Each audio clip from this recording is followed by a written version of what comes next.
অখিল গগৈ এবাৰ জিকিছে প্ৰত্যেকটো নামঘৰত 1.5 লাখ টকা দি। কালি লেখোচোন বাপু, তুমি নিজে কৈ আছিলা বোলে অখিল গগৈক মইহে জিকাইছো। কৈছিলে নে নাই আপোনালোকে মনত পেলাওকচোন।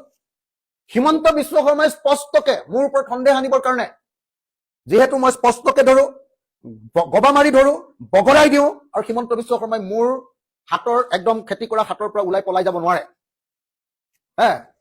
বুঢ়াৰ হাতত চেঙেলি পৰা বুলি যে কয়, একদম বুঢ়াৰ হাতত চেঙেলি পেলাই ধৰি দিওঁ যে মই পলাব নোৱাৰা কৰি দিওঁ।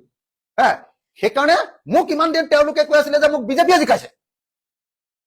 হিমন্ত বিশ্ব শৰ্মাই বোলে মোক জিকাবৰ কাৰণে শিৱসাগৰত বোলে হেৰি কৰিবলৈকে যোৱা নাই, কেম্পেইন কৰিবলৈকে।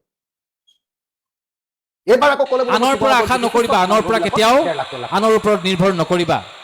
যিমানে আনৰ ওপৰত নিৰ্ভৰ কৰিবা, 1.5 লাখ যিমানে পৰনিৰ্ভৰশীল হবা, সিমানে তুমি দুৰ্বল হৈ যাবা।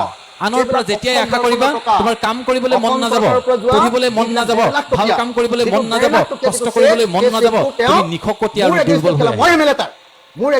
ভিক্ষাৰী এজন খুব ঠাণ্ডাৰ দিনত ভিক্ষাৰী এজন পদপথতে শুই আছে, কাপোৰ চাপোৰ নাই, ঠককে কঁপিছে। আৰু সেই ভিক্ষাৰীজন যিটো পদপথত শুই আছে, সেই পদপথৰ কাষতে এজন ধনী ব্যৱসায়ীৰ ঘৰ। সেই ব্যৱসায়ীজনে ঘৰৰ পৰা ওলাওঁতে দেখিলে যে ভিক্ষাৰী এজনে ঠাণ্ডাত থাকিব নোৱাৰি ঠককে কঁপি আছে, কিন্তু ভিক্ষাৰীজন শুই আছে। মাথাত মাল লাগিব। তেতিয়া সেই ব্যৱসায়ীজন গৈ মুখ্যমন্ত্ৰী বুলি ভিক্ষাৰীজনক সুধিলে যে তোমাৰ ঠাণ্ডা লগা নাই, ইমান ঠাণ্ডাত তুমি কাপোৰ এখন নোহোৱাকে কেনেকৈ আছা? তেতিয়া ভিক্ষাৰীজনে ক'লে, নাই নাই, এইটোতো মোৰ কাৰণে সাধাৰণ কথা, মোৰ কাৰণে সাধাৰণ কথা, কাৰণ মোৰ কাপোৰ এখন যিহেতু নাই, গতিকে মোৰ জাৰ ক'ত থাকিব, আৰু জাৰ থাকিলেও বা মোৰ কাপোৰ নাই বুলি মই জানোৱেই, গতিকে মই তাৰ কোনো বিকল্প ব্যৱস্থা গ্ৰহণ কৰিব নোৱাৰো, মই এনেকৈ থাকো, মই এনেকৈ শুওঁ। তেতিয়া সেই ধনী ব্যৱসায়ীজনে লগে লগে ভিক্ষাৰীজনক ক'লে যে তুমি চিন্তা নকৰিবা, মই এতিয়াই ঘৰলৈ গৈ মই তোমাৰ কাৰণে এখন কম্বল লৈ আনো ৰবা, মই এখন কম্বল লৈ আনিছো ৰবা, তুমি সেই কম্বলখন লৈ অন্তত ঠাণ্ডাত তুমি ধুনীয়াকে শুব পাৰিবা। সেই বুলি কৈ ধনী ব্যৱসায়ীজন ঘৰলৈ গ'ল এখন কম্বল আনিবলৈ। কিন্তু ঘৰলৈ গৈ তেওঁ এনেকুৱা এটা কামত লাগিবলৈ ধৰিলে যে তেওঁ কম্বলখনৰ কথা পাহৰিলে, কম্বলখনৰ কথা পাহৰিয়ে থাকিলে। তেওঁ এনেকুৱা এটা কামত ধৰিলেগে ঘৰলৈ গৈ। পিছদিনা ৰাতিপুৱা তেওঁৰ ঘৰৰ পৰা ওলাই আহিছে, ওলাই আহোঁতে দেখিছে ভিক্ষাৰী এজন শুই আছে।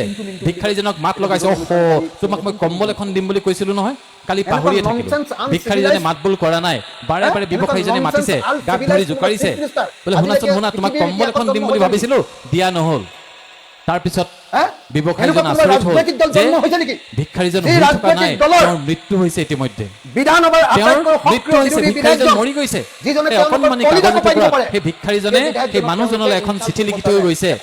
সেই চিঠিখন পঢ়ি ব্যৱসায়ীজন আচৰিত হৈছে। সেই চিঠিখনত লিখিছে যে ইমান দিন মই কম্বল এখন নোহোৱাকৈ ধুনীয়াকৈ শুইছিলো, ঠাণ্ডাৰ দিনতো মোৰ ঠাণ্ডা নালাগিছিল, কিন্তু আপুনি কালি যেতিয়া মোক কম্বল এখন আনি দিওঁ বুলি